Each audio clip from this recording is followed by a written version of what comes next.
पिछले शुक्रवार को कर्नाटक के मंगलुरु में हजारों मुसलमानों ने सड़कों पर उतरकर नमाज अदा की। घंटों तक ट्रैफिक रुका रहा।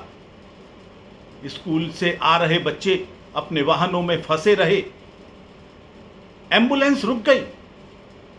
समाज ने उसका विरोध किया, सोशल मीडिया पर दिखाई दिया। और इसी कारण से कर्नाटक के पुलिस अधिकारियों ने सुओ मोटो केस दर्ज करके इस अभ्यास को रोकने का प्रयास किया। खुले में नमाज ये नमाज नहीं है, ये फसाद है, ये इबादत नहीं है, ये शक्ति का प्रदर्शन है। अपने घर से 20-20, 30-30 किलोमीटर दूर जाकर एक जगह छांटकर, जिससे वहां केंद्रित जगह है, पूरा शहर रुक जाए, वहां नमाज पढ़ना चौराहे पर खड़े होकर, यह कौन सी इबादत है ये?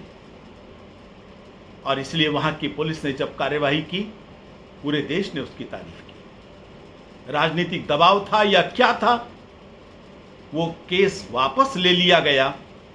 और केवल वापस नहीं लिया, विश्व हिंदू परिषद के जो कार्यकर्ता इस सारे विषय पर जागरण कर रहे थे, पुलिस पर दबाव बना रहे थे कि केस वापस न लेकर दोषियों को सजा होनी चाहिए, उन पर केस दर्ज कर दिया। हमारे प्रांत मंत्री शरण, उसके ऊपर भी केस दर्ज कर दिया।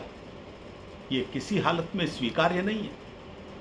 पहले टीपू की पूजा, उसके बाद बजरंग दल पर प्रतिबंध की धमकी, और अब हिंदू समाज को जीना दूभर करना चाहते हैं। किसी हालत में स्वीकार नहीं किया जाएगा।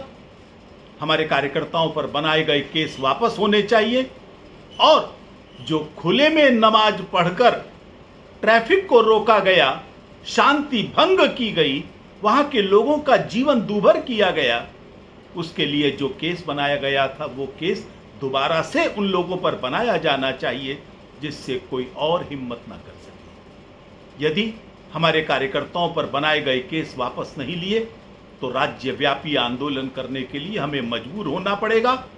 और सरकार को चंद वोटों की खातिर इस वोट जिहादियों के साथ में खड़ा होना, कर्नाटक के समाज की चिंता न करना, इस सारे विषय को हम पर्दाफाश करने में विलंब नहीं करेंगे।